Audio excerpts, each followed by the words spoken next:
Why do you think that a recession is coming, and just how bad is it going to be? I think it's going to be pretty bad, and whether it starts in 07 or 8, I think, is immaterial. And I also think it's going to last not just for quarters, but for years. See, the basic problem with the U.S. economy is we have too much consumption and borrowing and not enough production and savings.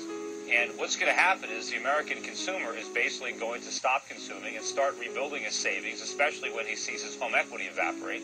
And when you have the economy 70% consumption, you can't address those imbalances without a recession. You know, rather than the recession being resisted, it should really be embraced, because the disease is all this debt-financed consumption. The cure is that we stop consuming and start saving and producing again, and that's a recession. And sometimes, you know, medicine tastes bad, but you got to swallow it. We want prosperity. We have to change our foreign policy.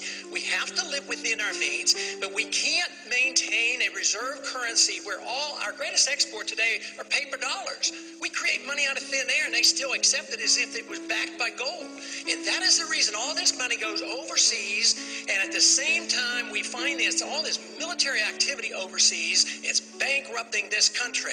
And not only that, it's a threat to our personal liberties here, and it's going to be a threat to our economy, because we are beginning to live beneath our means. And that is a natural consequence of what happens when you live beyond your means. So we must change our policy both overseas and domestically. Do you believe that?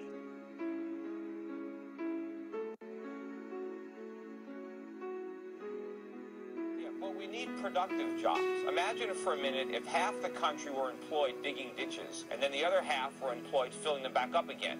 Everybody would have a job, but we'd have nothing to show for it because nobody would be making anything. So the only way the economy would grow is if some ditch diggers lost their jobs so they can do something else. We need people that work for government to lose those non-productive jobs so they can have productive jobs. But the reason there are so many people unemployed is because the government is refusing to allow the markets to function. Government creates unemployment. They either do it by putting up barriers that prevent businesses from creating jobs, or they subsidize people to make it more lucrative not to take jobs. We spent too much, we borrowed too much, and then we started putting pressure on the Fed. The Fed acts on their own, and they started inflating, that is, creating credit out of thin air. They're the ones who really causes the boom, and they literally bring about the bust. You know, after the Depression ended, after the World War II, the spending went down 2/3 and taxes went down 1/3, and that's when the Depression finally ended in the late 40s. To allow Americans to save more, in order to do that, they have to spend less, and then the savings can be loaned out to businesses so that we can produce more products and create more jobs. But in order for that to happen, the government needs to shrink. So we need to cut government spending dramatically, reduce government payrolls. Government has to be smaller, because right now government is taking all the resources out of the private sector, preventing the economy from growing, preventing productive jobs from coming into existence. Priorities. I would cut $400–500 billion from overseas. I don't think it makes any sense to blow up bridges in Iraq and then pay to rebuild them to no-bid contracts where the corporations never rebuild.